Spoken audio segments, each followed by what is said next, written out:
साथियों नमस्कार, GK booster में आपका स्वागत है। तो दोस्तों बहुत इंपॉर्टेंट टॉपिक है जो सभी प्रतियोगी परीक्षाओं में उत्तर प्रदेश के पुलिस होमगार्ड, उत्तर प्रदेश के टीजीटी पीजीटी, रेलवे, बिहार में बीपीएससी टीआरई 4, इसके साथ साथ बीएसएससी, एईडीओ और बाकी डीएसएसबी किसी भी एग्जाम में आप बैठेंगे दोस्तों आपको यहाँ से मिलेगा, टीजीटी पीजीटी को भी मिलेगा। तो ध्यान रखिए, भारतीय स्वतंत्रता संग्राम का कालक्रम है, ये बहुत शानदार टॉपिक है भैया, और ये यहाँ से एक प्रश्न आपको एग्जाम में मिलना तय है। तो देखने से पहले चैनल को जरूर सब्सक्राइब कर दीजिएगा। हम आपके जीके सुधार के लिए जीके बूस्टर चला रहे हैं और आपको जो भी टॉपिक देखेंगे दोस्तों वहां से एक क्वेश्चन फंसेगा। अब तक मैं पीछे की जितनी भी वीडियो मैंने बनाया है उसको आप देख के एग्जाम में बैठेगा, उसके बाद आप कहिएगा कि हाँ हमने सही कहा था कि नहीं। तो एग्जाम माइंड को जरूर सब्सक्राइब कर लीजिए। देखिए चलते हैं टॉपिक पर। करा भारतीय स्वतंत्रता संग्राम का कालक्रम, सिपाही विद्रोह कब हुआ था? तो ये ध्यान रखिएगा, सिपाही विद्रोह 1857 में, इसको हम प्रथम स्वतंत्रता संग्राम के नाम से भी जानते हैं। फिर है भारतीय राष्ट्रीय कांग्रेस मतलब भारतीय राष्ट्रीय संघ की स्थापना कब हुई थी? सुरेंद्र नाथ बनर्जी ने किया था। भारतीय राष्ट्रीय संघ की स्थापना सुरेंद्र नाथ बनर्जी ने 1876 में किया था। अब हम बात करते हैं दोस्तों, एक सेकंड इधर से चलते हैं।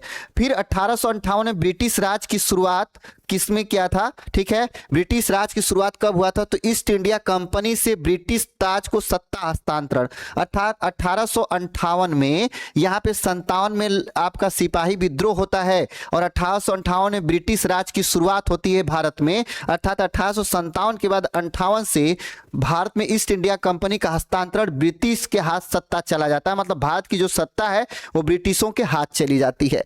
अब बात करते हैं दोस्तों, 1885 में भारतीय राष्ट्रीय कांग्रेस की स्थापना होती है, मुंबई में होती है और ए.ओ. ह्यूम के द्वारा होती है और डब्ल्यू.सी. बनर्जी इनकी इसकी प्रथम अध्यक्षता भी किए थे।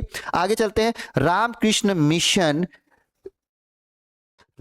मिशन की स्थापना 1857 में होती है स्वामी विवेकानंद के द्वारा। स्वामी विवेकानंद के द्वारा। एक सेकेंड दोस्तों,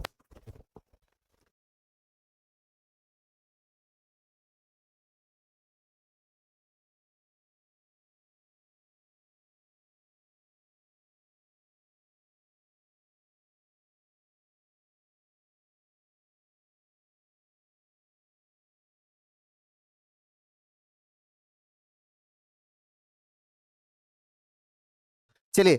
तो इस तरह से रामकृष्ण मिशन की स्थापना 1897 में हुई थी स्वामी विवेकानंद के द्वारा और इन्हीं के जन्म दिवस के उपलक्ष्य में 12 जनवरी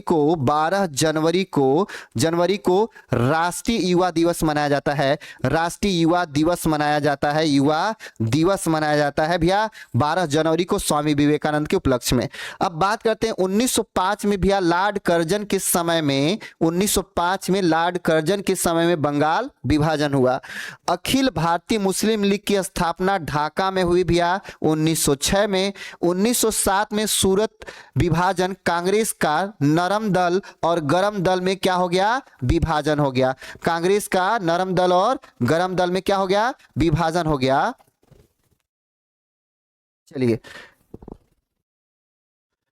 नरम दल और गरम दल में कांग्रेस का क्या हो गया? विभाजन हो गया। इसके बाद है मार्ले मिंटो सुधार, सांप्रदायिक निर्वाचन, इसको बोलते हैं सांप्रदायिक निर्वाचन। यहाँ पर 1909 में ये लेकर आया, जबकि 1911 में बंगाल विभाजन रद्द, राजधानी कलकत्ता से कहाँ स्थानांतरित हो गई? तो दिल्ली स्थानांतरित हो गई। कलकत्ता से राजधानी कहाँ हो गई 1911 में? तो दिल्ली स्थानांतरित हो गई।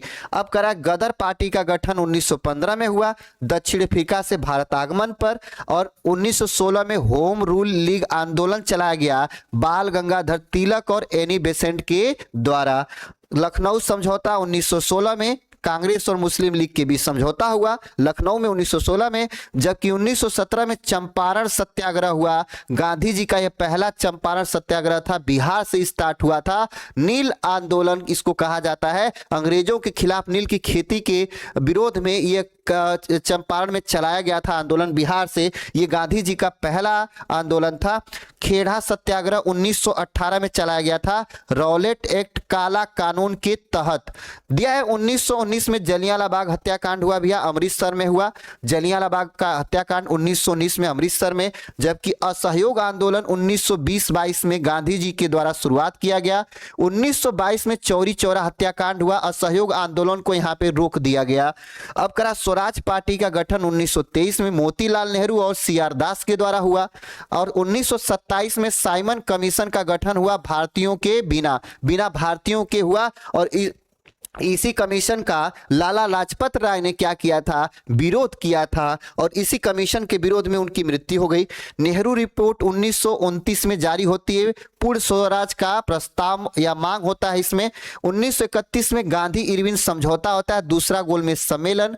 1930 में दांडी मार्च यात्रा नामक सत्याग्रह, सविनय अवज्ञा आंदोलन और दांडी मार्च 1930 में होता है, इसको नमक सत्याग्रह के नाम से जानते हैं। और आगे चलते हैं, 1931 में इरविन गांधी समझौता, द्वितीय गोलमेज सम्मेलन। 1932 में पूना समझौता हुआ, गांधी जी के द्वारा और भीमराव अंबेडकर के बीच में। भारत सरकार अधिनियम प्रांतीय स्वायत्त व्यवस्था की इसमें उल्लेख किया गया 1935 में। जबकि 1937 में प्रांतीय चुनाव कांग्रेस को बहुमत मिला। फिर इसके बाद कांग्रेस मंत्रालयों का इस्तीफा 1939 में द्वितीय विश्व युद्ध के विरोध में। 1940 में अगस्त प्रस्ताव या व्यक्तिगत सत्याग्रह के रूप में। जबकि क्रिप्स मिशन असफल हो गया 1942 में। और 1942 में भारत छोड़ो आंदोलन, करो या मरो का नारा यहाँ पे दिया गया। तो इस तरह से भारत छोड़ो आंदोलन चलाया गया यहाँ पर, ठीक है, और करो या मरो का नारा दिया गया। यहाँ दिया शिमला समझौता यहाँ पे हुआ 1945 में वेवेल योजना के अंतर्गत। 1946 में कैबिनेट मिशन योजना संविधान सभा का क्या हुआ, प्रस्ताव हुआ यहाँ पर। फिर करा कि प्रत्यक्ष कार्यवाही दिवस 1946 में मुस्लिम लीग द्वारा और किसके द्वारा, नौसेना विद्रोह, ठीक है। अब यहाँ पे आता है 1947 में माउंटबेटन योजना, भारत का विभाजन की बात होती है इसमें। और माउंटबेटन योजना 1947 में भारत का विभाजन हो जाता है। और 15 अगस्त 1947 को भारत को क्या मिलती है, तो स्वतंत्रता मिलती है। तो दोस्तों ये जो आपका पॉइंट है ना, वेरी वेरी इंपॉर्टेंट है, ये ध्यान रखिएगा। किसी भी एग्जामिनेशन में यह आपका वेरी वेरी इंपॉर्टेंट है, ये ध्यान रखिएगा। किसी भी एग्जामिनेशन में वेरी वेरी इंपॉर्टेंट, तो वेरी वेरी इंपॉर्टेंट ये टॉपिक है। पसंद आई होगी तो जरूर आप चैनल को सब्सक्राइब करिएगा, लाइक करिएगा। धन्यवाद, मिलते हैं नेक्स्ट वीडियो लेकर, तब तक के लिए दुआ सलाम।